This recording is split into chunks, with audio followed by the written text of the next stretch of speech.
Hi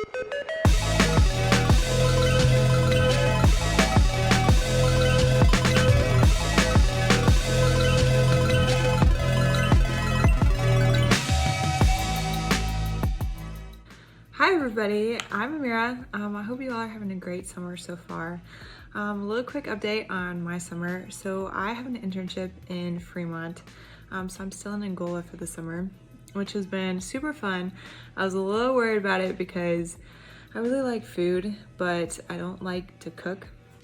And so that's why I love the cafe so much, because I like it to be ready for me when I want to eat it. And the cafe is not open in the summer, so I was like, well, man, what am I gonna do? But it's actually been super fun. My friend who I'm living with cooks for me, and then she'll tell me what to make. So yeah, without her, I probably wouldn't make it. But it's been good. It's been fun to do a little bit of adulting, kind of be independent here. So I've been working and then hanging out with people who are up here, and that has been a lot of fun. It's been cool just talking to people and hanging out. And then I've also been training a lot, which is getting a little tough because it's getting kind of hot. But that's been good. And then next week, my family is, we're going on a trip out west for like 2 weeks. So that'll be fun. It'll be a lot of time in a van with my family. Good thing we love each other. It might be a little tough by the end of it, but I'm super excited for it. It's gonna be a lot of fun. So if you were following along, we just wrapped up Mark and just talked a lot about Jesus and his just all that he did, and so now we're moving into 1 Corinthians. And so I just want to give you a little bit of background information. So opening this, Paul is writing to the church in Corinth, and there were a bunch of problems in the church, and so he's addressing them, and it's broken into 5 sections addressing each problem. And in each section, Paul defines the problem, and then he responds with the gospel. And the whole letter is about learning to think about every area of life through the lens of the gospel. So he's just trying to speak wisdom into these people from this church. And so for chapters 1 through 4, the problem is the divisions in the church. And so after Paul, other leaders come, like Apollos and Peter, and the people pick who they like best, and then they start talking about the other leader, start talking bad about the other leaders and the groups, and Paul's response is like, you guys are ridiculous. Like, church isn't a popularity contest. It's a community of people. It's meant to be a community of people centered around Jesus, not about like what leader is better. It's supposed to be a community where everybody is just learning together and pursuing Jesus together. And so if you guys want more background information, these guys, they're called, they're the Bible Project, and they make a lot of really good videos that just kind of help explain like each book of the Bible, and it's really helped me a lot. Just get some background information so that I know what I'm reading, because sometimes the Bible is a little confusing. So that has helped a lot, and I would definitely recommend watching those videos and watching the video before you start reading, because it just helps to know what you're reading about. So I just want to go over a couple things that stood out to me in chapters 1 through 4. And the first thing was chapter 1, verse 25. And Paul writes, "For the foolishness of God is wiser than man's wisdom, and the weakness of God is stronger than man's strength." And I just think it's such a great reminder that God is so infinitely greater than we could ever be.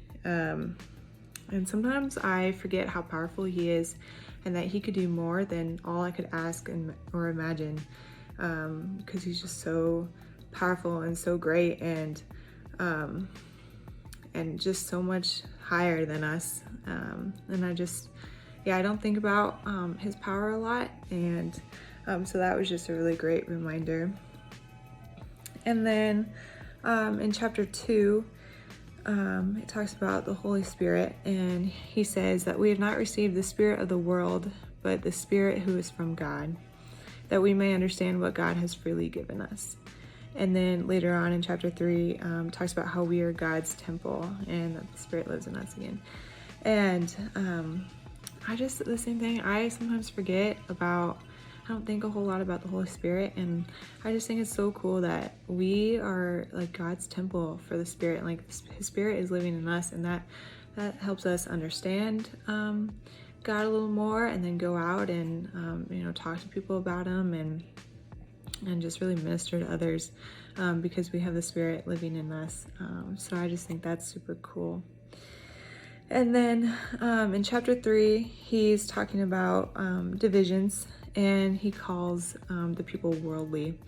And if you guys have ever gone to the small group after Life Changing, Coach Tulsi, she leads the group, she always says how the world is very worldly, and we're all just caught up in sin and temptation and jealousy, and it's really hard to kind of push that aside and to really focus and pursue God when all of this gets in the way, all this temptation. It just kind of prevents us from pursuing God and pursuing the path that we should be on. So I just think he calls them out on being worldly, and I think that's a good reminder for us to kind of just guard ourselves, make sure we're not falling into the wrong things.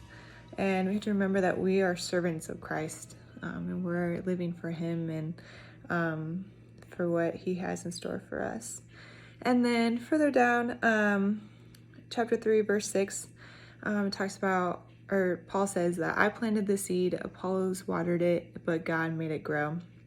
And I always love that. I love that we're not in charge of someone's salvation. Like, we can have good conversations with them and love them and pour into them, but it's not up to us. Ultimately, it's up to God to make the seed grow and to just work in that person's heart. And so we play a role in it, but it's not up to us, it's up to God. So I've always loved that we're planting the seed, and then maybe a little later on somebody comes and waters it, and then God ultimately makes it grow. So that was very cool. And then my last thing was in chapter 4, talks about the apostles. And in 4 verses 11 through 13, Paul says, to this very hour we go hungry and thirsty. We are in rags. We are brutally treated. We are homeless. We work hard with our own hands. When we are cursed, we bless. When we are persecuted, we endure it. When we are slandered, we answer kindly. Up to this moment, we have become the scum of the earth, the refuse of the world. And the apostles are willing to give it all and risk it all for Christ, and they respond with kindness and love when people are being very rude, and just when they're faced with all this adversity, they just respond with love and kindness. And I think that's a really cool example, and something that is hard to do in life, but definitely something to strive for and to strive to do. So I just want to leave you with a couple questions to think about and to reflect on. And my first question is, how can you live so that no matter what comes at you, your response in life points to Jesus? If you're the only Jesus people get to see, how are you living so that you show other people Him? And then, are you ready and willing to do whatever Jesus asks of you? And who can you talk to? Where can you plant that seed? And then pray for God to make it grow. So thank you guys. I hope you have a great rest of the summer, and I hope you just continue to pursue the Lord and just grow in your relationship with Him. Thanks.